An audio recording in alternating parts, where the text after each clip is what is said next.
Hey, this is Chris Spencer with Unsane and Human Impact, and you're listening to the New Scene Podcast with Keith.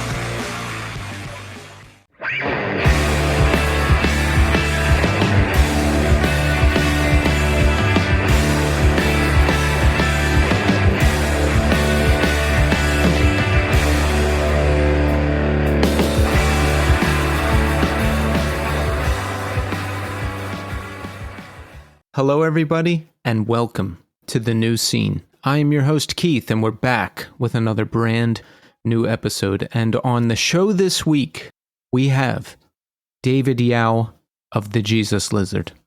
The Jesus Lizard need no introduction. They're legends. And this conversation with David is legendary. The Jesus Lizard just released their first LP in 26 years. It's called Rack, and it's out now on Ipecac Recordings. So make sure you go and pick it up, because it's really good. And this conversation with David has everything. He's got a really interesting story. We cover Scratch Acid, a bunch of the Jesus Lizard history, the new record, David's acting career. Did you know that the Jesus Lizard did a split 7-inch with Nirvana back in the day? I didn't. You'll hear all about it momentarily. That conversation is coming up shortly, but first, I'm going to ask you for Apple Podcast reviews. If you listen to this show on an iPhone, open up the podcast app, search the New Scene, scroll down a bit, and hit that 5-star button. You can follow us on every platform at New Scene Pod. Subscribe to us on YouTube. Subscribe to our Clips channel on YouTube. There's 5 to 6 minute clips. Great moments from a lot of our best episodes. And we have shirts for sale at Death Wish Inc. Pick up a shirt. It's a great way to support the show. And don't forget to support Iodine Recordings. One Line Drawing. That's the great Jonah Matranga. Has a new 7-inch coming out, and it's called Scan Anxiety. It features the new song Scan Anxiety, which you can hear right now. There's also a video to accompany the song on the Iodine YouTube page, so make sure you go check it out. The 7-inch also features a cover of Chinese Satellite, and that's a song by Phoebe Bridgers and Connor Oberst. You can pre-order the 7-inch right now, and it's out October 11th. Iodine Recordings will be a sponsor at Furnace Fest this year. Also, Stretch Armstrong is playing the fest, and Further Seems Forever are playing the kickoff party Thursday night. That gig is sold out, but you can still get tickets for Furnace Fest.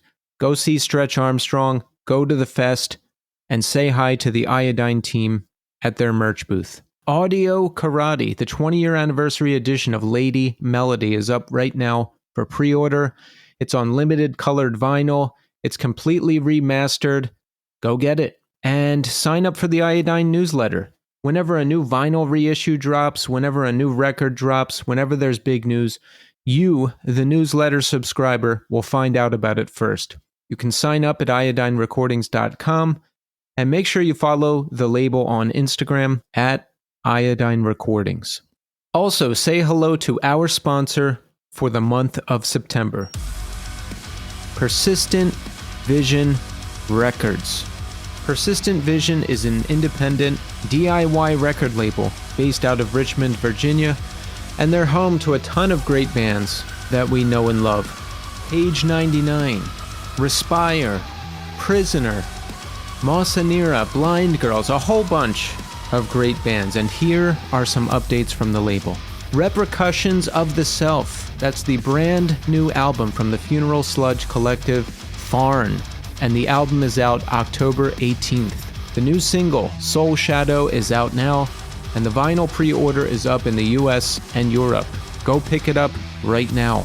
The new LP from Blind Girls, and Exit Exists, is out right now. That's chaotic hardcore and screamo, direct to you from the Gold Coast of Australia. I was just listening to it earlier today, and I highly recommend it. I would describe it as noisy, chaotic, grindy, screamo hardcore. I like it, and I know you will too.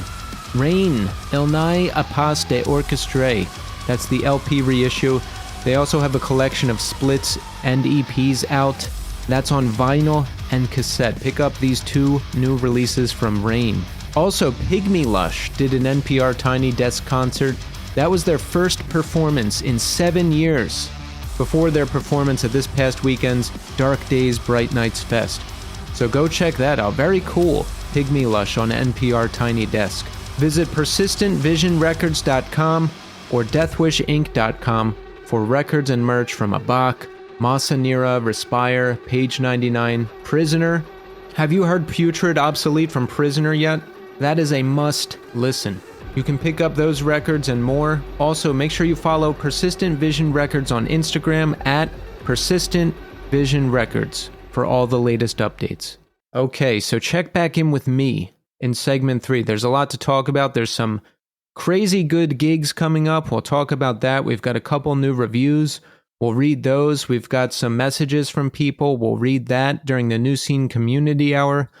There's a lot to talk about, but first, we are going to speak to David Yow of the Jesus Lizard. Enjoy. All right, we are here now with David Yow. David, welcome to the show. Thank you, Keith. It's great to have you here, David. I mean, the amount of things you've done in your life is pretty impressive. Scratch Acid, the Jesus Lizard, Quee, your solo record. You're an actor, you're an author. We've got the first Jesus Lizard record in over 2 decades coming out very soon, and we're excited about that. And David, we're going to talk about all of this stuff, but first, I want to ask you a question. Okay. How are you doing today? Well, it's been weird. I do photo retouching for a living. I do key art out here in Los Angeles. It's just the rest of the country calls it photo retouching. Out here, it's called finishing. And I haven't had any work for 6 weeks. And then yesterday, my boss called and said, "Can you come in tomorrow and Friday?" And I'm leaving Saturday for Portugal, and I have a lot of things to do. And then I told her that I had to be home by 6 for this interview with you. And she misunderstood and thought I could work until 6. And so at 5:15, I was going, "Man, I'm starting to panic. I got to go. And then traffic sucked. So I'm doing fine. That's good. That's good. I'm glad you could make it. And is it scary to go that long without work? Or have you been doing it enough that you can just manage it until the next gig comes along? It's a little concerning. I need the income, but fortunately, the timing is kind of weird with all this Jesus Lizard shit. Can I say dirty words on this? Oh, yeah. Okay. Yeah, it's fortunate that we've got all this Jesus Lizard stuff coming up because that does pay as well. That's good. That's good. Now, the person you're working. Do you have like one boss, one company you work with, or does it just depend on who's hiring you? I have a single boss. She's kind of the project manager kind of thing. Yeah. She's the only person I really answer to, and she's great. She's swell. I love her. That's awesome. They know you'll. Does she know about the band and that you'll be out on tour and all that stuff? Yeah, when the owner of the company asked me to come on as a full-time guy, he knew that it was looking like at the time that I might be on the new Twin Peaks. And we had just started to shoot a movie called I Don't Feel at Home in This World Anymore. And he said, as far as music goes and movies, you just go do anything you think is worthwhile and you'll have a job when you come back. And that is incredible. That's just, it doesn't happen like that. So I'm very fortunate that way. That's great. Yeah, because I've done it where I have to be in the office Monday through Friday, 9 to 5. And when you do that, you have no energy for anything else. And, since 2019, I've been working pretty much fully remote. So now I can structure my day more how I want it. And there's time for other things like music. So the balance is important. Yeah. And I love having the downtime. Like I can cook more. I don't get dressed if I don't want to, whatever. Yeah. Yeah. Do you do a lot of working from home? Not as much as I used to. Yeah. But I've been really busy with Jesus Lizard shit for the last couple of months. Yeah, that's pretty exciting. This is the first activity. I know you did a run of shows in 2017. So this would be like the first stuff that's happening since then, right? Yes. When did we start production on the new record? How did that come about?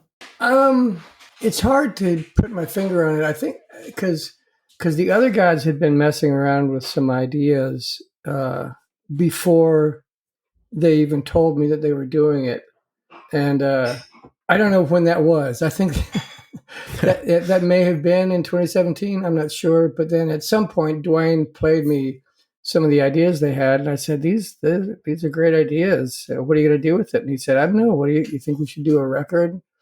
I said, "Okay, great." And so I would guess about a year ago, we started to focus more singularly on making the record, and then practiced a bunch and went to Nashville in November, and I think we recorded the whole thing in 11 days. Wow. Yeah, that's and we're talking about the upcoming record, everybody, Rack, which is coming out on Epicac Recordings, and I have heard in advance of the record because I am a major figure in broadcasting now in my own imagination. So they let me hear these things early, and wow, it sounds like you haven't been away at all. I love the record, and I'm excited for everybody else to hear it too. So, I mean, is this mind-blowing for you? This is the first full-length record since 1998?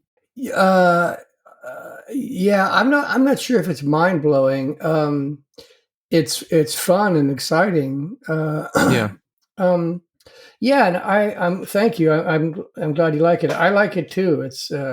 It's funny. A lot of people have been saying, were you intentionally like trying to sound like you have sounded? And it's like, well, we're the same guys we've always been. So even if we were trying to sort of emulate the old Jesus Lizard or make sure that we sounded the same or anything, I don't know that we could, because we're just the same blowhards we always were, and we're just older. So Right. There's no really big difference, except we walk slower than we used to and say "ouch" more often.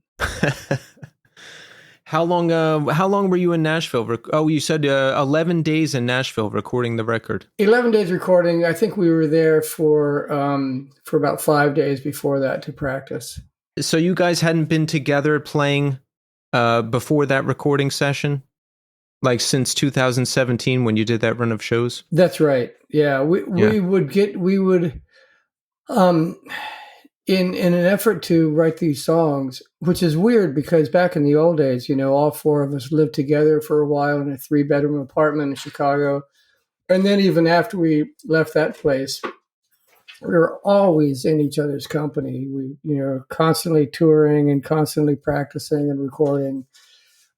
But now Mac is in Chicago, David's in New York, Dwayne's in Nashville, and I'm in LA. So we to do this record, we were sending MP3s back and forth and trying to record new ideas onto other MP3s. And it seemed very unnatural to me. It seemed very inorganic. Which it is, but that's the way people do it these days. And so we kind of stepped up. I think it worked out okay. Like I said, I think I like the record. I hope that if we ever recorded anything else that we go write the songs in a room. I'm surprised to hear that it was done remote piecemeal like that, because it still sounds like, everybody's in a room jamming, figuring things out. Right. Well, when we recorded, we were, but in the leading up to that, I think we would converge on Nashville 2, maybe 3 times a year for the last few years, and just sort of go over stuff. The last time before we went into the actual studio, Paul Allen, the swell fellow who produced the record, came into where we were practicing, and he brought some mobile equipment, and he just sort of recorded practice and barely even did a rough mix, and it sounded so good. I couldn't believe it. It sounded, a couple inches away from releasable. So, that was nice, because that sort of helped the confidence of knowing that he's the guy who's going to be, driving this bus. Yeah, the production is fantastic and mastered by Howie Weinberg, right? Who worked with Nirvana and Beastie Boys and a bunch of other people. And I think he mastered everything we've done. I think. Mm. Yeah, it has your signature sound. And come on, we know the Jesus Lizard as a whole, and we love it. But the rhythm section of the Jesus Lizard is often cited as one of the best, and I agree. Yeah, thanks. I concur. I love those guys. I want to take it back a bit. So, growing up, your dad was an Air Force pilot, so you moved around a lot, right? Now, you were born in Vegas, Yeah. but you moved to North Africa, North Carolina, Virginia, England, and then eventually settling in Texas, right? Yeah. Yeah, my dad retired in Texas. How old were you during all that moving? Do you remember living in any of those places? I don't remember Vegas. We moved to Africa before I was 2. I have some vague memories of Africa. I remember a watermelon patch in our backyard with a lot of scorpions. One of the houses we lived in while we were in Libya, you'd go out the back door across about 50 yards of sand, and there was the Mediterranean. That was pretty cool. I have Wow. a vague recollection of that. And then Virginia, was elementary school. That was fun. England from 71 to 75. So that was a cool time to be in England with T-Rex and Bowie and Slade and the Sweet and all that stuff. Yeah, and then we moved to Texas, which just couldn't be much more different than England. Is that depressing going from England to Texas? Sort of, kind of, but it was Austin, so Austin gets a break, Yeah. There was always a good hippie culture there, and then that sort of morphed into a punk rock culture, and so I was fortunate. Austin was a great place to lose your virginity, reach puberty, go to college, quit college, get into punk rock. Nice. So the first show you attended, Led Zeppelin in 1977, is that correct? Yes. How was that? Because I don't listen to a ton of the classics, but that is one band I would have loved to see in their prime. Yeah, well, like you said, it was my first concert, so I didn't really have anything to compare it to. But I was very, very excited. I remember walking into, it was at the Summit in Houston. I remember walking into the venue, and you could see, Page's Zoso amp and Bonham's clear amber drums, and I was just going, "Oh my god, fuck, man, those dudes are in the fucking building right fucking now, man!" It was really good. They played, I think, for 3.5 hours. It was incredible on the Presence tour. So they did Kashmir live and In My Time of Dying and a Whole Lot of Love. It was great. It was great. I was just learning photography. I just gotten my first 35 millimeter, but I didn't really understand what the variables were with the ASA and the shutter speed and the aperture. So I was just changing that shit all around while I was taking pictures. But I think I took about 150 pictures. Did you get any good shots? Yeah, they just aren't very close. Yeah.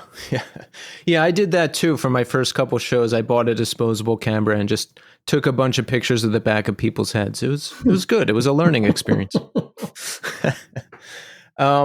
So when you got into punk rock, how and what bands? Because I've heard you describe you didn't really think about doing music until you saw punk rock, and then you saw people doing that and were like, hey, I could do that. And that's the same thing I thought, because I went to a big concert and I never thought I could play music. Like I wanted to, but I didn't think I could. But then I went to see my friends and they were in hardcore bands and good local bands. And I was like, I could do this. So what punk rock grabbed you and what made you want to do it? The first punk rock show I saw was on Halloween night of 1979.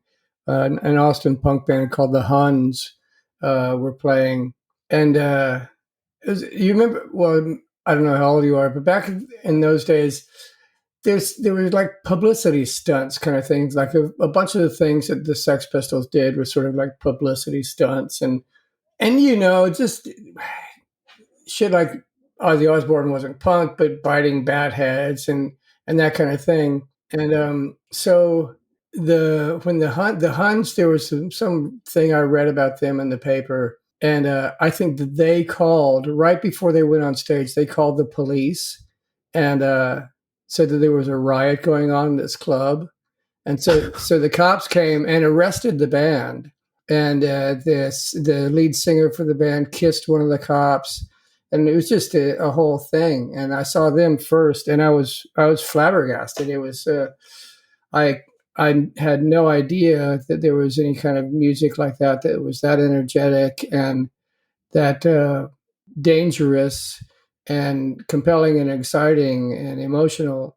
And yeah, it was definitely a life changer at that. I mean, I was in college, and I just said, fuck it. I'm not going to college anymore. I'm going to waste my time as a punk band and punk rock bullshit. So did you leave college with the intention of joining a band? Sort of, kind of, yeah. Well, I mean, my parents were paying for the college, and I had, what I think 2 years in a row, I had just a very bad, I didn't even attend my academic classes. I was an art major, and I wouldn't even go to my other classes, and I got Fs, and my parents said, you get one more F and you're out. And so I got 4 more Fs. So they quit paying for college, but that was right when the punk rock sort of grabbed me by the balls. And yeah, and I mean, you know, like you were saying with your friends in the hardcore, and you were going, well, I could do that. That's sort of what I figured, you know. I played bass because it only has 4 strings, and I just played the E string. And then worked my way into being a singer, and you know, singing is just loud talking, so that's what I do. And we know you ended up in Scratch Acid. I read a funny story. The original singer got kicked out. He wouldn't sing because he said it would ruin his voice. Is that true? He said, yeah, he was concerned that if he practiced too much, he would get hoarse for the shows. Also, he would typically not want to practice because he said that he was either too drunk to practice or not drunk enough to practice. It sounds like he just didn't want to be in a band. He was an interesting fellow. Maybe he didn't realize it. Yeah. So he's out and you're in Scratch Acid, right? Yeah. I guess you're around 22 when this gets started up? Yeah, 21 or 22. And you're still living in Austin at this point? Yes. So tell us about some of the gigs and like how it was at that point. We're talking like early 80s, Austin, playing in this new band. Like, how was it? What kind of bands did you play with? Well, the first show we played, I don't remember the date, but it was us and then the Butthole Surfers and the Big Boys and TSOL. And it was the first show that I would ever have sang at. And I threw up all day long. I was terrified. And our guitarist, Brett Bradford, bought a bunch of acid, and we sort of distributed 80 hits of LSD to, you know, people at the show. And I don't know if we were good or not. It was terrifying. But it was fun. Like when it was over, it was just like, what an adrenaline rush. And I got enough of a kick out of it that I was eager to do it again. And I really don't remember the many next, you know, the next shows that happened. I did a bunch of sort of silly stuff. I made a mixture of flour and water with food coloring in it. So it was like this chocolatey brown oogie mess. And a few times I put that in a Ziploc bag and taped it inside the back of my pants. And at one point said, oh my God, I can't, you're not going to believe this, but I just shit my pants. And I stuck my hand in the bag and it like flipped this shit around. And the audience was, especially in these small clubs, and they're trying to get as far away as fast as they can. Oh my God. Now, stuff like that. It was kind of fun. Yeah. See, I was going to ask if you pulled your own stunts, like other bands you saw, and it sounds like you certainly did. Yeah, not publicity stunts as much as just sort of theatrical tomfoolery. I mean, that was largely inspired by the Dicks with Gary Floyd when he would dress like a nurse and have liver in his pants and he'd just like tear it up and throw it around and have blood all over the front of him and just looked spectacular. Yeah. So, you're in your early 20s, you're starting to get out there and play with Scratch Acid. Like, what is your life like at this point? Is music the only thing you wanted to do? Was that your sole focus? I think it's the only thing I wanted to do. Of course, Scratch Acid never got to the point where we could live on it. We always had to have regular jobs, but fortunately, they were also pretty lenient with taking time off. Did you do a lot of touring all over the country? Scratch Acid didn't tour that much. We didn't really have a booking agent. I think David Sims did most of the bookings. I kind of helped with some of it. But, that was pre-internet and pre-cell phones. And it was a whole different ball game. Like, okay, we're playing at this place in Minneapolis. So you drive into Minneapolis and go to a gas station, get on the phone and call them up and go, okay, where are you? Yeah. Yeah.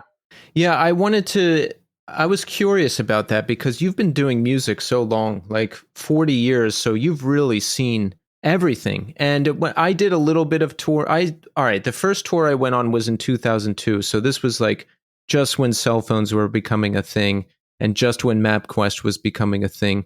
But isn't it crazy? Like before, yeah, you would just get in a van and drive somewhere and call someone on a payphone.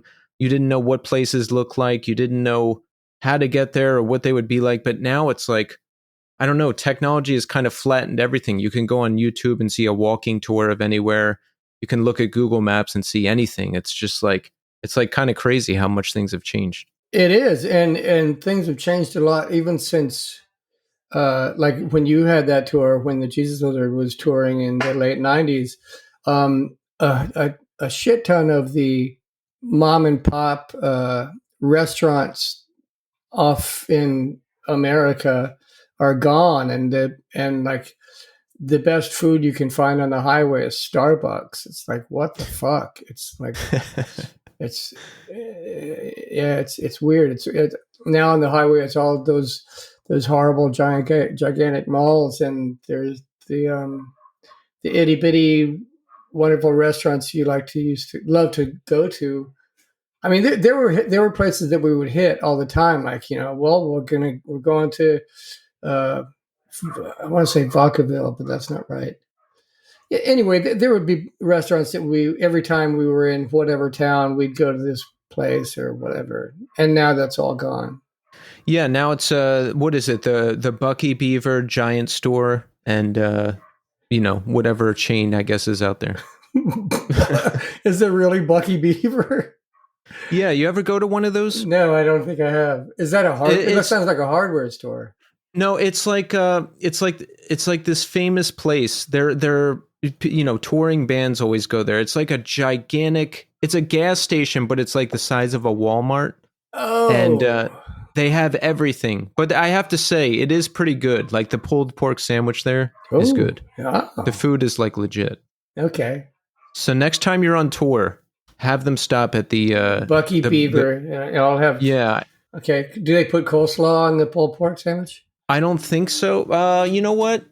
I forget if that's an option. Oh, okay.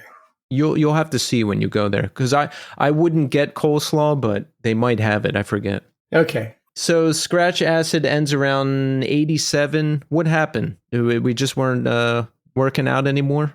Yeah. There were a few things. Ray, the drummer, who's one of the best drummers to step foot where his feet stepped. He's just an amazing drummer, and he's quite the perfectionist. And Brett Bradford, the guitar player, is very, very much not a perfectionist. I think even to this day, I'm not sure if he actually knows the names of most of the chords that he might play.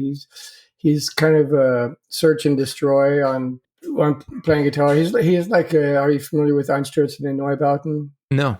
A German band, and this guy who plays guitar for them, his name is Blixer Bargeld, and he doesn't know.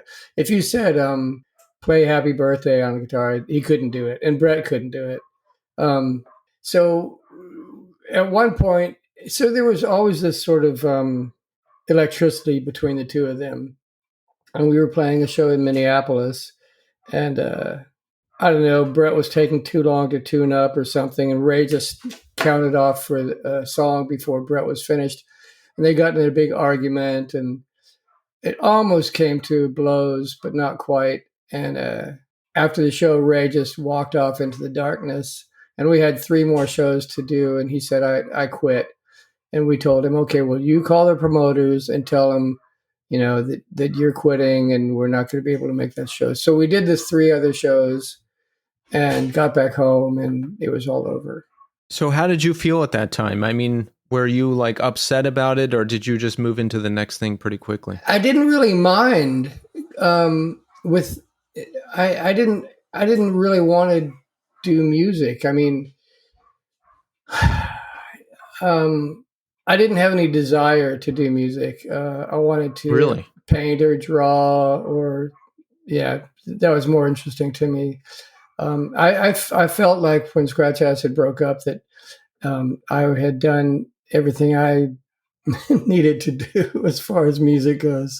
I'm surprised to hear that, because you ended up in bands for a very long time after that. That's true. It's always it's kind of landed in my lap.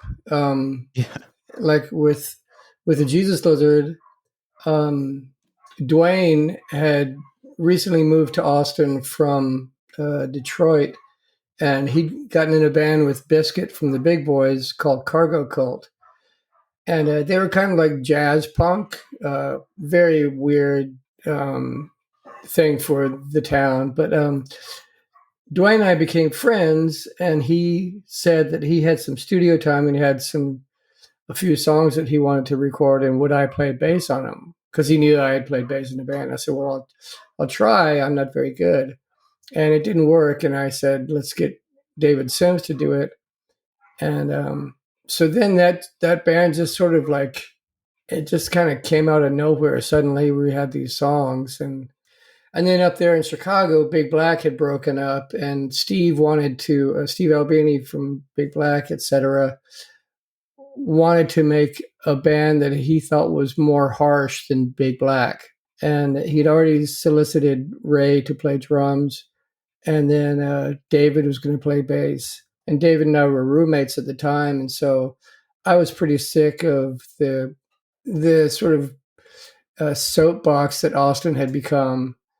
And we moved up to Chicago, and Rape Man did their stuff. And Dwayne came up, and we just decided to record those few songs that we had with the drum machine that we had written in Austin, and sort of just for the hell of it, to see what it sounded like. And we approached Corey Rusk at Touch and Go about the possibility of releasing it. And I think that initially he wasn't very receptive. I don't think that he liked it very much, but he seemed to think that it was that we had potential, like if we got a drummer or something like that. So he put out that first record called Pure, the EP. So you moved up to Chicago because you kind of got sick of what was going on in Austin, and you were just doing something new with the band. Sort of, kind of. And I've always wished I was a drummer. I'm okay with my hands and I'm okay with my feet, but I'm not good with my hands and my feet. And so I love drums, and I love Ray, and I was going to be his sort of drum tech and go on tour with Rape Man, around the country and around the world. And so when I got up to Chicago, Steve goes, no, we don't need a drum tech. So I got a job at a restaurant. Yeah. So, I mean, how was it for you? Were you doing art, or because you said, you thought you were done with music, you wanted to do art, but like you moved to Chicago, it's a new city, this band is starting up. Like how does it kind of segue into the band becoming more serious? When I was still in Austin, I'm not sure exactly when, but a friend of mine said, hey, there's this band from Atlanta playing in this club. They're called 86. You should check them out. And so I went to see them, and I really enjoyed the show, but mostly I was struck by the drummer. I just thought, what the fuck is with this drummer?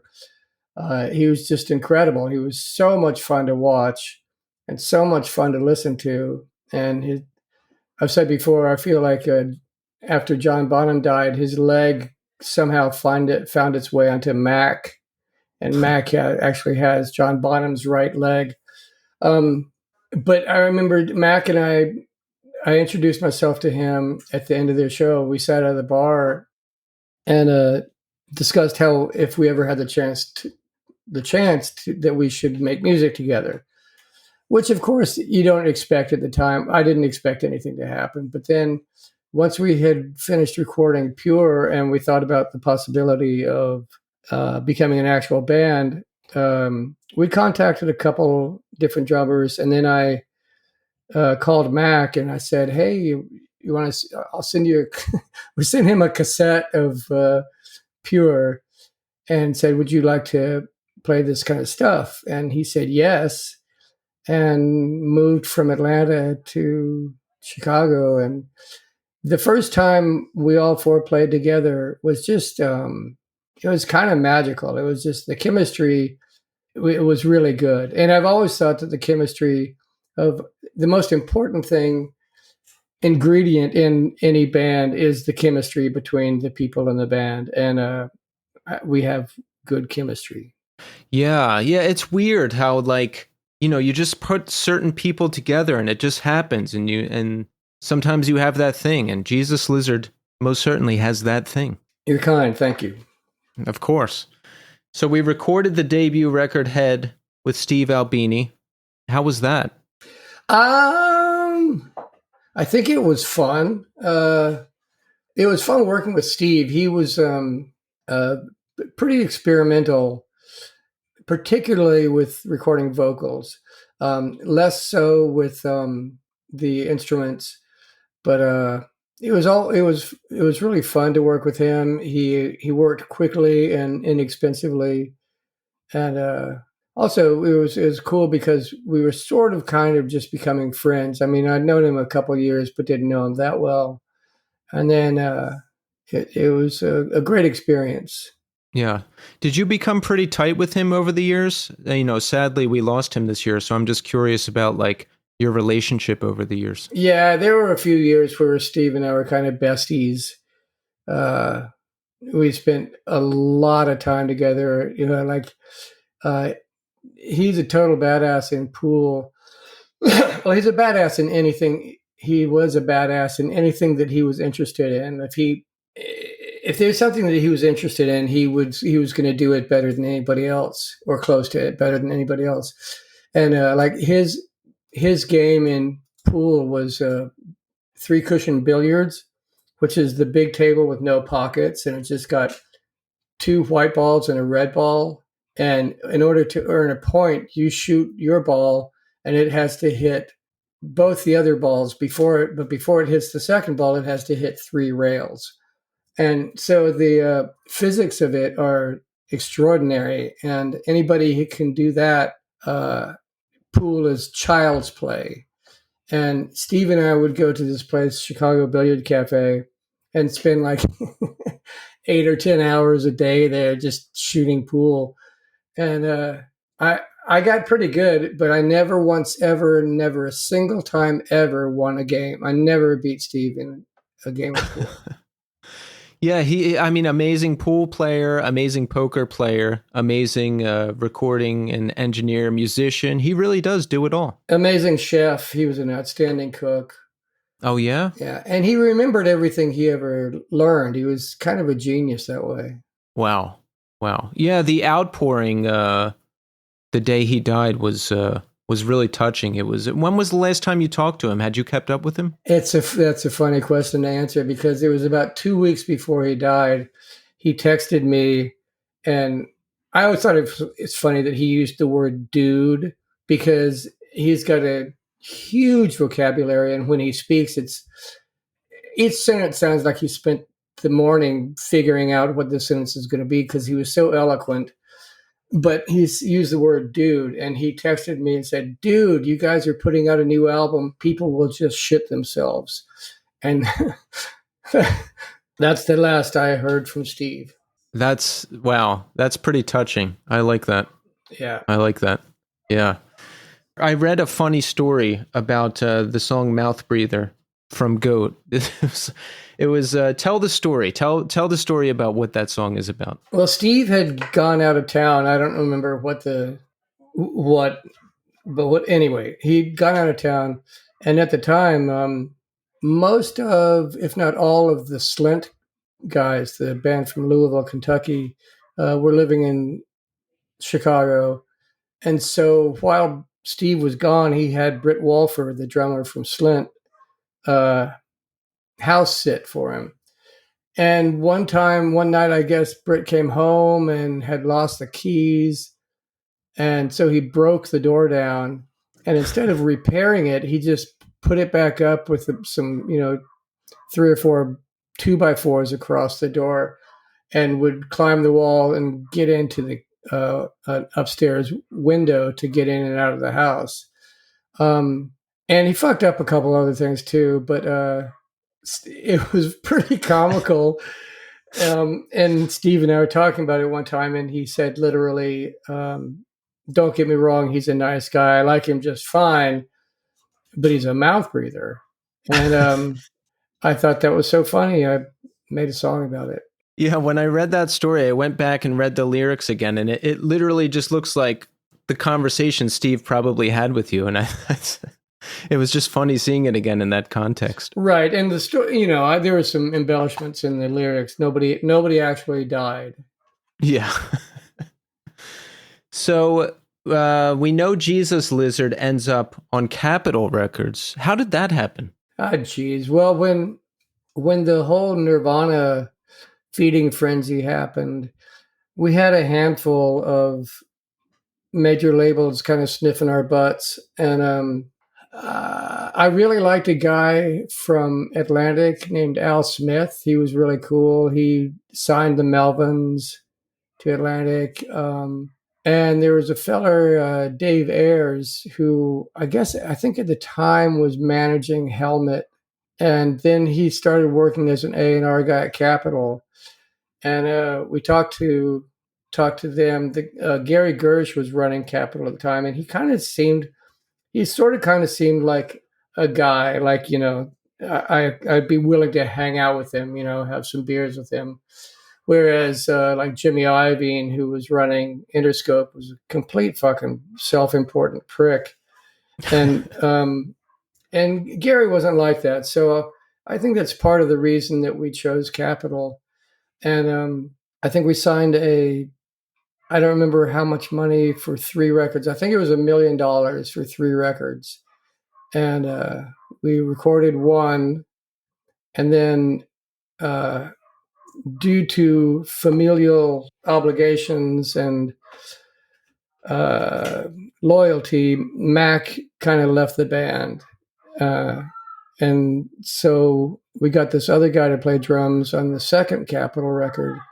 And after that happened, however long down the line, and we didn't sell any more records than we had on Touch and Go. So Capitol said, hey, it's all right. You can leave. You don't have to do a third album. And so the moment I heard that, I called our booking agent and the manager and stuff, and I said, I quit. So. Yeah. So what, you were just done? Were you just done with music, or you just didn't want to do it anymore without the label or find a new one? Like, what was the deal? Well, I didn't want to do it without Mac. When Mac left and we were still contractually obligated to do 2 more records, it sucked because that's not, we were talking about chemistry, and Mac is exactly 1/4 of the band, and having somebody else playing drums, it didn't work at all, and it became a job, and that's just awful. That's why I quit the moment I found out that we didn't have to fulfill our obligation. And I read that when you were on Capitol, you didn't have to really like change anything. They didn't really ask you to, and you got decent money. And I was surprised to read that, because this was well into the major label feeding frenzy and capitalizing of all the alternative music. Yeah, I mean, I don't really know how many bands got completely fucked in that sort of that big major label scenario. I don't think all of them did. I think some sort of came out ahead. I mean, I bought a house and I didn't prior to that I never thought that I would buy a house. Yeah, and I didn't feel like we had to compromise our musical integrity while we were on Capitol. They didn't, outside of one of the songs on Blue, a song called Needles for Teeth, they insisted they wanted to make it a hit, and they just fucked it up with sort of Nine Inch Nails sounding. It just sounded like a Nine Inch Nails throwaway. But outside of that, I don't regret being on Capitol. Yeah, I feel like it's a good opportunity. I mean, why not if you can? Yeah, and it's funny the big rigmarole about major labels. It's like, well, the Sex Pistols were on a major label, the Ramones were on a major label, the Clash was on a major label. Yeah. All your idols were on a major label. So shut up. Yeah, and it's weird how some bands get a pass and some don't too. Like it was still a real thing in the mid 90s that like some bands would be crucified if they signed to a major. Yeah. So you did a split with Nirvana. We know that. Did you have a lot of interaction with them? I wouldn't say a lot. We played 3 shows together, and that's the only time I was ever in their company. They were great though. I mean, Jesus Christ, the first show we played with them was opening for them at Maxwell's in Hoboken. And, Oh, really? Yeah, and that was before Nevermind had come out, obviously. And we were out on the sidewalk hanging out, and Kurt came walking up, and he said, "Hey, I've seen you guys. Can we play before you?" And I just laughed and said no. And but that night, Kurt and I were in the hallway, and I guess at some point they had been on Sub Pop, and Sub Pop had done a 7-inch, I think, with Mudhoney, who were on Sub Pop, and Sonic Youth, who were on whatever they were on. And so Kurt and I were talking about it, and I said, let's do a split 7-inch with you guys and us guys and put it out on Touch and Go. And he said, yeah, great, let's do it. So I guess we got the wheels in motion for that. And then some time passed, and we were playing with them in Denver, Colorado. Also, I think right before Nevermind came out, because it was us and then Nirvana and then Dinosaur Jr. But anyway, I remember Kurt ran up to the van and said, so are we doing the 7-inch or not? And I said, yeah, as far as I know, we are. But then by the time it came out, they were on Geffen or whatever. And Geffen made a stipulation saying that I think they had 50,000 for the US and 50,000 for the rest of the world, which is still a whole lot more records than we ever sold. But it was surprising that the record, the 7-inch, didn't really expose us, or people didn't really necessarily go, oh, wow, there's this other side of this Nirvana 7-inch is really something. Yeah, see, I was going to ask if if you saw like a big boost from that, because I didn't even know about records and 7-inches back then. I didn't find that until I got into hardcore and punk. Yeah, well, yeah, I don't think. I mean, it definitely made a difference, but very hardly tangible at all. Was it crazy to see them blow up like that? Because, being in music as long as you have, I mean, you see plenty of bands go different places, but Nirvana was just like kind of a once in a lifetime thing.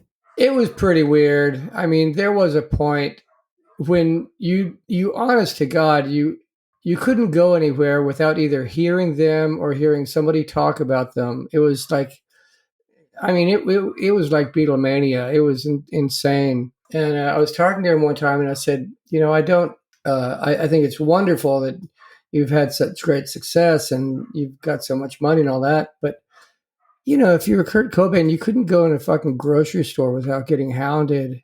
And I think that kind of fame is a curse.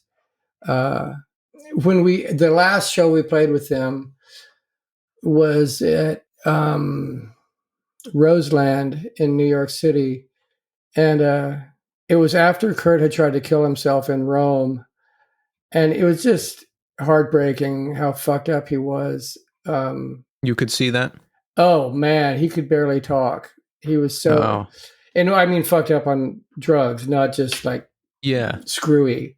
Yeah, I remember reading some stories. I don't know if it's true or not that like before that show he was like passing out and kind of like I don't know, like overdosing in a hotel before the show, and Courtney had to wake him up. So I remember reading that it was like messy around that time too. Yeah, it was no good. Yeah. That level of fame really must be a curse. Imagine not being able to go anywhere or do anything. Yeah, I wouldn't like that. No. Well, David, in addition to all the great music you've given us, you are an actor as well. When did you decide you wanted to do that? Well, I had done some drama in high school and college, but it wasn't until I moved to Chicago in '88 and made friends with a filmmaker there named Jim Sikora. And he asked me if I would be in his films, and he made a couple tiny little, one short and one feature, and had me in it. And it kind of, it kind of put acting on the map for me. It was something that was intriguing, and I thought that I'd like to, try some more of this. But I didn't pursue it much, and then moved out here to LA in, I don't even remember when it was, 2001 or 2002, and decided to try and take it more seriously. And a couple other directors got in touch with me and asked me to be in their movies.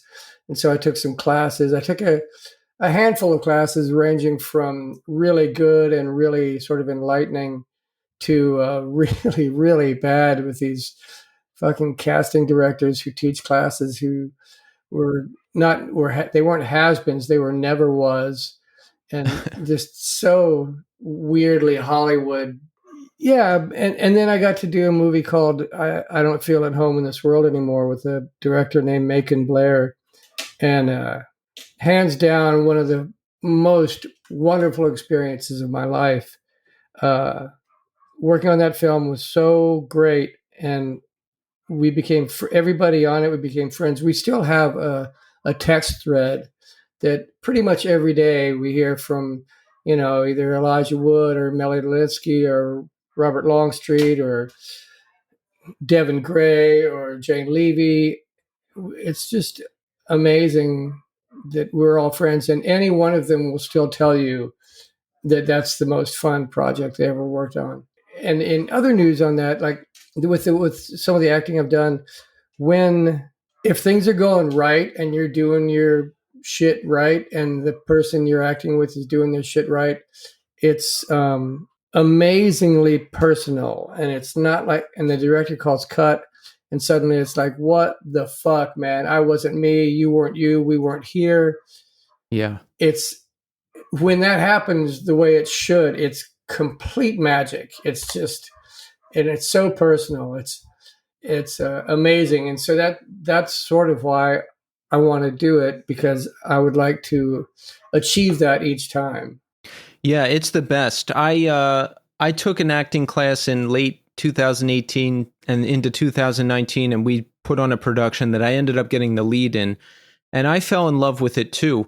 Was there a particular moment when you were developing your craft of acting where you like figured it out and realized what it was supposed to be? Like me, we were doing a stage play, so I was going too big, and I wanted to do like a big explosive Al Pacino type thing. But we ended up doing like a really more subdued, quiet version of the scene, and we had one of those moments where you're talking about where it was like we were locked in and it was super powerful. Was there a moment like that for you where you like figured out what it's supposed to be, acting? I'm not sure if there was a single moment like that.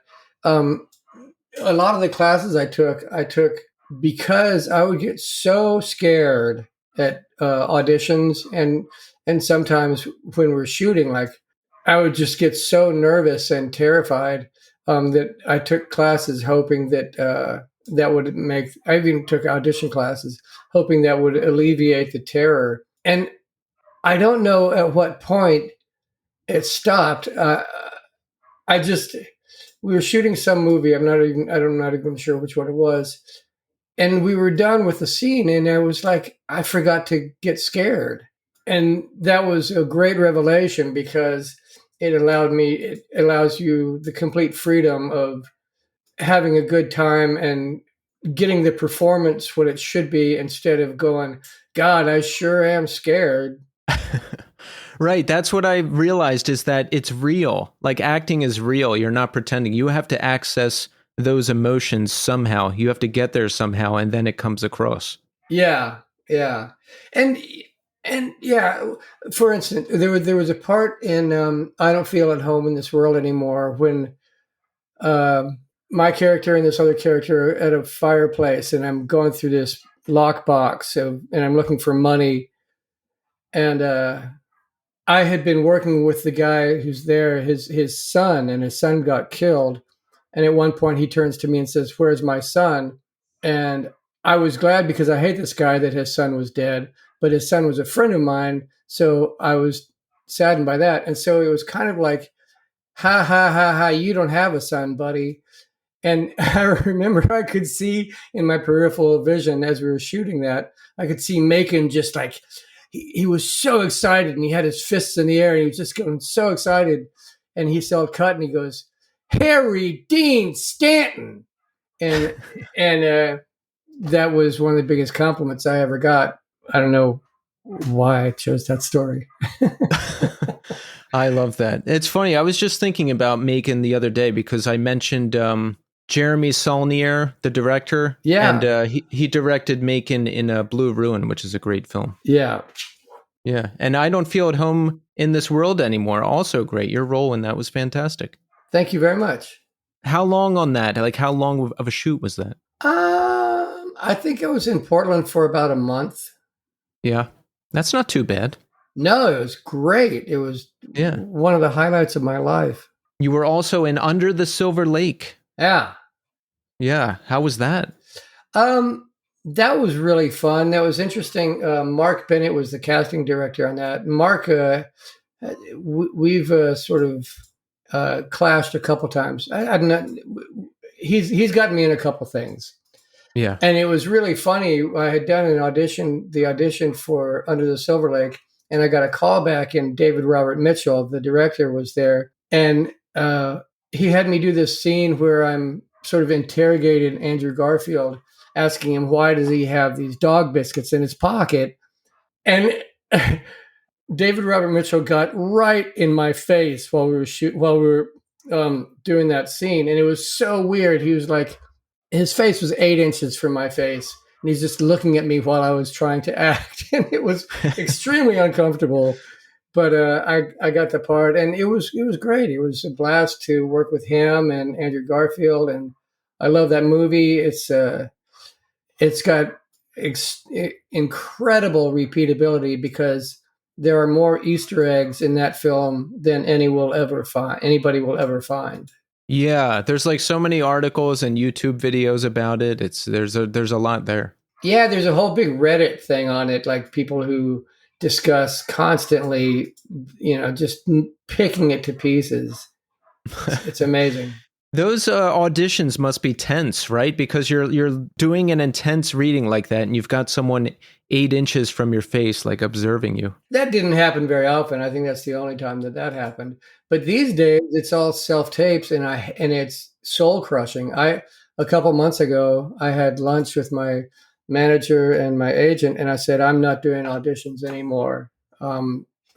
If somebody wants me in their movie, they can make an offer. I won't do it. It's soul crushing. You spend, you get an email saying, day after tomorrow, you have to do these 3 scenes. And so you do the best you can, whatever kind of time you have between now and then. And, whether you're happy with it or not, you don't hear anything back. And it's just soul crushing. I'm not going to do that anymore. Yeah, it's got to be hard. Well, first, just sending tapes out into the ether, that's hard because I did a class, like the acting class I was in, it moved to Zoom because the pandemic hit, and I hung in there for a while, but I didn't want to do it anymore because I don't know, an acting class on Zoom? That's weird. But like just the constant, for an actor, you have to deal with the constant rejection, right? Because they're looking for just the right person, just the right face, just the right personality. So it's like, it's just a numbers game and you just have to keep doing it. Well, very often I think that they aren't looking for just the right face. I think very often they don't even know what they want. And it can well happen that, you know, you're the lottery winner and you just happen to work out.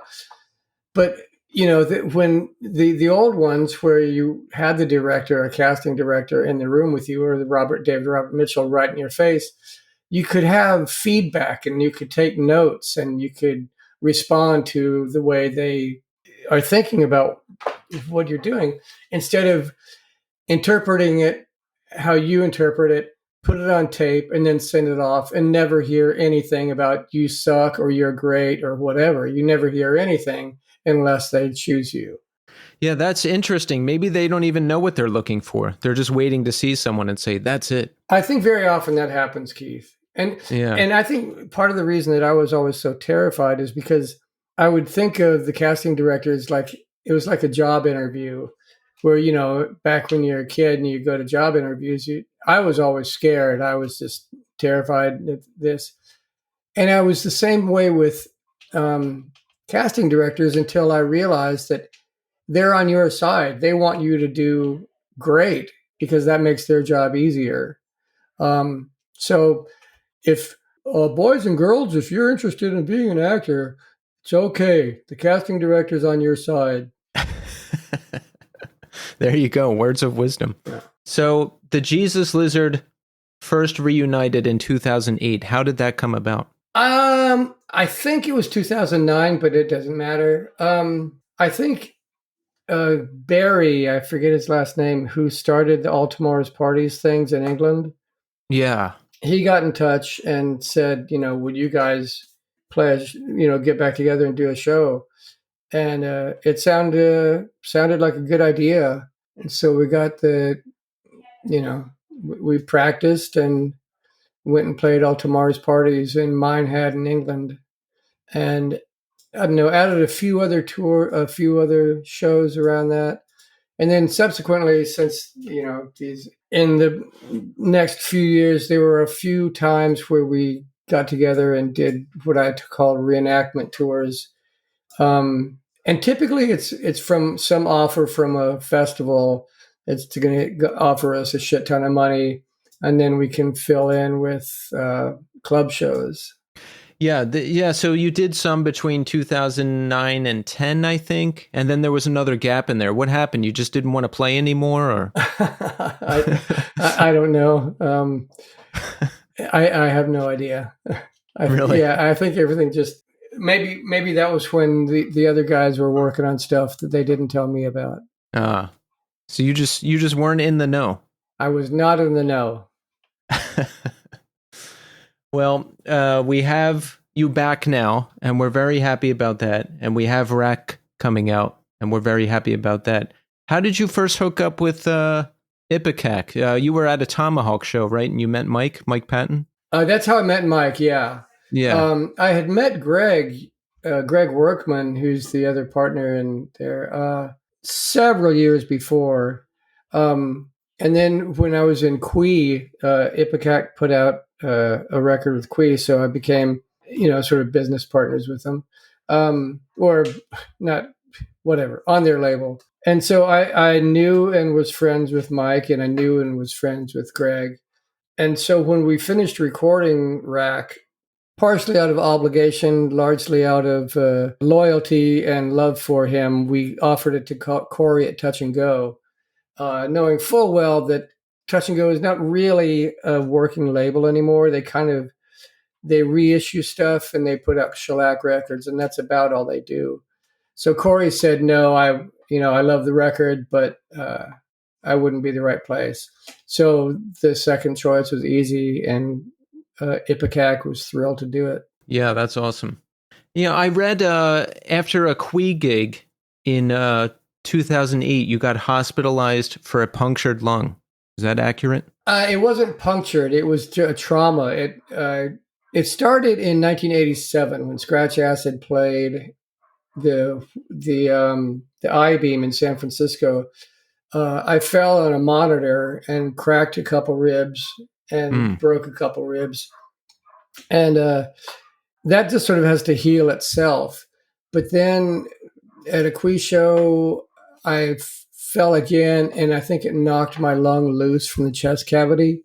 And so I was hospitalized, and they drained it, and then eventually your lung sort of reinflates itself and reattaches itself to your chest cavity, and that's what I did. No, that must have been not fun. It wasn't any fun at all. The scariest part was I was flying from LA to Chicago, and when we reached cruising altitude, I couldn't breathe, and it was just I could just have these little sips of air. Oof. And I figured, okay, I have to mind over matter this. I'm going to have to get into my yogi clothes because I'm not going to have them turn the plane around or anything like that. And so for 4 hours, I just sort of got as zen as I could. And then a few days later, it was really bad and went to the hospital. And the doctor said, oh, your lung looks like a dirty sock in the bottom of your chest cavity. We got to fix that. David, listen, I'm very excited for the rest of the world to hear Rack. Everyone, it'll be out by the time this airs. So make sure you pick it up, make sure you buy it, and make sure you go see the Jesus Lizard. They've got US tour dates. They've got European tour dates. We're doing it all. And listen, David, I've been listening to you a long time. I really appreciate everything you do, and I just want to say thanks for taking the time to come on the show. You're very welcome. Thank you, Keith, for the nice conversation.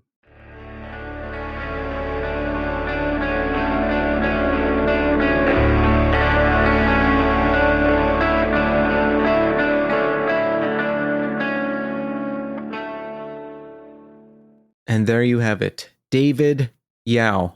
Very excited to have David on the show. Very excited that the Jesus Lizard have a new album out, their first in, 26 years? I hope everyone is checking out and enjoying Rack. I know I am. They're legends.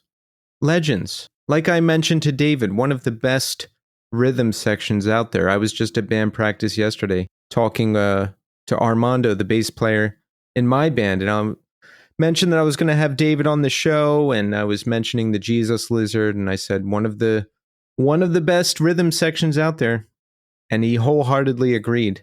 They're legendary, and I learned a lot. The stories about Steve Albini were interesting. Having a split with Nirvana, not a lot of bands can say that. And beyond all of the legendary stuff the Jesus Lizard has done, David has a pretty solid acting career as well. I Don't Feel at Home in This World Anymore. Amazing role. Under the Silver Lake. Another amazing role. So I'm looking forward to more from the Jesus Lizard, and I hope I get to catch them live once they hit the road. So great stuff. Thank you so much, David, for coming on the show. So let's check in. How are we doing? Things are pretty good here. Life is a big balancing act, right? I'm usually hyper focused on one area and driving myself crazy, and then everything shifts over time. The focus was my new band, Memory Entry, for a while. The single is out now. We played the show, so I'm shifting focus to a bunch of other things. One of those being the podcast right now, when I'm in the middle of a big recording cycle, doing a lot of interviews to close out the year. Working on a special bonus episode, too. So that will be posting at the end of the month. We haven't done one of those for a while, and that's going to be good. And working on myself, too. You know, when things are really busy, I tend to cut back on recovery or mental fitness, physical fitness, the things you need to stay centered as a person. So I've been tapped into recovery more. You know, I still do a lot of service there. I still have a lot of connections there. So I'm doing that more. Mental fitness, spiritual fitness, right? Being outside, having some connection to nature, reading books, not just sitting in front of the computer, working. I tend to let those quality of life things slip. I don't live in a pigsty, but I won't do a deep clean often. I won't cook for myself often. I order every meal out. And I just sit here and work. And it's not healthy.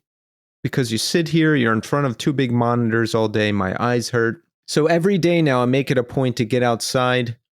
I'm still working out. I've been working out since May, and I make sure to do that at least 3 times a week, more if I can. But it typically ends up being 3 times a week.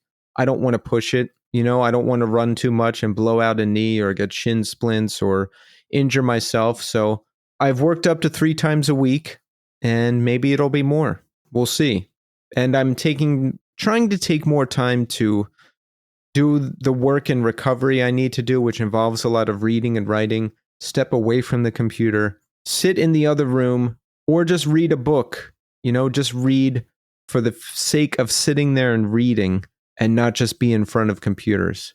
So I'm trying to push a little more focus into those areas as well. And I always feel better when I do.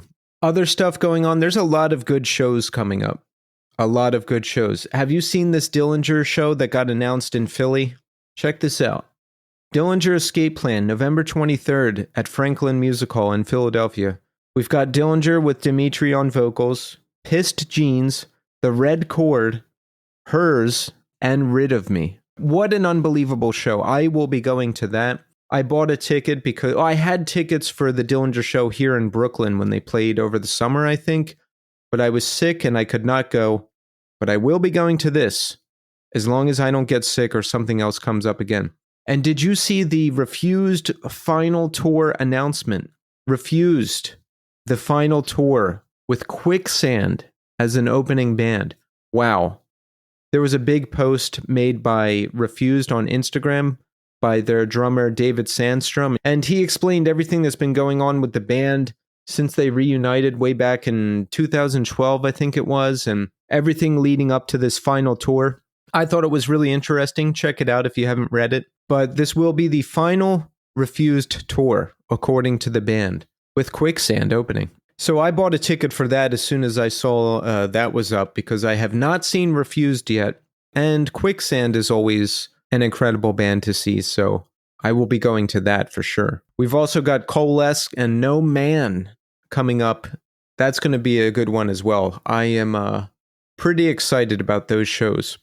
And my band Memory Entry practiced for the first time in 2 or 3 weeks this past weekend. We are beginning to write new material, so we'll be working on new stuff while we wait for our debut to come out, which is going to be out in early 2025. That's pretty much everything that's going on. Things are pretty chill. Even though there's a lot of work going on, it's just a regular amount of work. And when that's going on, I'm happy because things are pretty relaxed. So let's move into the New Scene Community Hour. We've got a new review here from Justin at outofstep.net. Justin says, love the podcast, 5 stars. Your reverse psychology convinced me to drop a review. I really enjoy the podcast. The questions you ask are not redundant and boring, and you don't talk over the guest. Keep up the great work. That's Justin from outofstep.net. Thank you, Justin. I really appreciate that. The reverse psychology actually worked. I love it. Yeah, I did see some more reviews come in, so let me try it again. Hey, we don't need any Apple Podcast reviews. I wanted to get to 300, but it doesn't really matter. So if you're going to leave one, don't. It doesn't matter. We don't need it. We just don't need it. Thank you, Justin, for the review. That was really nice. And in addition to that, there was a lot of great feedback on the Steve Von Till interview. That's definitely one of my favorites that I've done this year. Steve is just such a thoughtful and insightful and just wisdom-filled person. And he just had so many great things to say. I made a reel with some quotes, 2 quotes of his from the episode, and I just watched it over and over again because it's just what he had to say about punk rock and what he had to say about the creative process and how it flows through him. It's not just a result of him. I really liked what he had to say. So thanks everybody for the kind words about that. Check it out if you haven't yet. Let's read for some comments from YouTube. How about that? Now I have comments muted because there was a month where I was in a bad mood and everyone kept complaining that, the beginning was too long and they wanted to get right to the interview. That was before I started tagging all the sections of the show on YouTube. So I muted the comments, but I still go in and read and react to them, every now and again. And Andrew Burchett heard the Steve Von Till interview and he said, I just found my new podcast. So we've got a new listener there. Welcome, Andrew. And Ronan Jenkins listened to the Sean Ingram episode and said, such a rad podcast. Sean's voice is absolutely ferocious. Agreed. One of the best. And Pedro Ortiz listened to the Aaron Turner episode. Aaron Turner of Sumac, and said, awesome interview.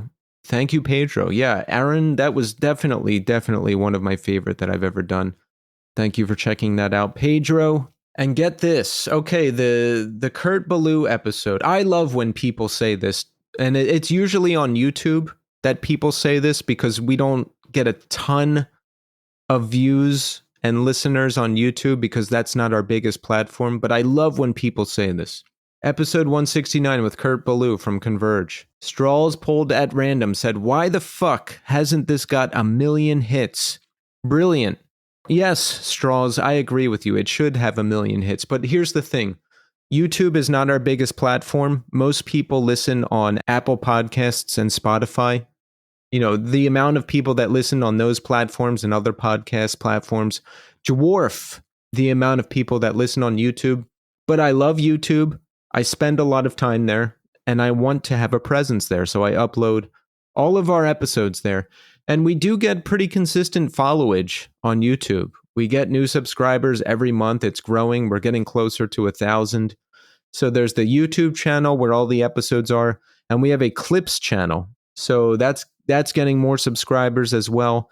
I'll take a 5 or 6 minute clip from an episode and post it up there just because, it's just another way to get the show out there and hopefully get more people to listen to it. So thank you, all of our loyal YouTube subscribers who are supporting the show. And I got an email from E. Jones who says, hello there. I've been wanting to reach out for a while after obsessively listening to the podcast for like half a year or so now. I want to thank you for the podcast. I've been going through a lot of bad shit this year and it has helped me so much. And E. Jones was also curious if I had ever interviewed the Appleseed cast or Cedric from the Mars Volta. No, but the Appleseed cast I would definitely have on because they're awesome. And Cedric I would definitely have on because, look, At the Drive-In and Mars Volta are legendary. Haven't gotten to them yet, but it's going to happen. It has to. And listen, E. Jones, I'm glad you enjoyed the podcast, and I'm also really glad that it could help you through bad times. Because like I always say, podcasts or the Howard Stern Show or other media that I listen to, that inspires me, that inspired me before, that inspired this show, is what got me through hard times. Just having something to listen to, having other voices to listen to. So if my show can do that for you, E. Jones, and anybody else out there, that makes me happier than anything else. So thank you for that email. And that is it. That is all I've got for this week. I hope you enjoyed this episode. I'm back next week with a new one. We will end the show with an Everyone, Everywhere deep cut. It's called Talk, Talk, Talk, Talk. And it's a great song. I can't add it to the New Scene 2024 Spotify playlist because I don't think it's on Spotify, but you can find it on YouTube. You should listen to this band. You should listen to both of their LPs because they are classics. And this song is out there on YouTube, so you can find that as well. I'm back next week, and I'll see you then.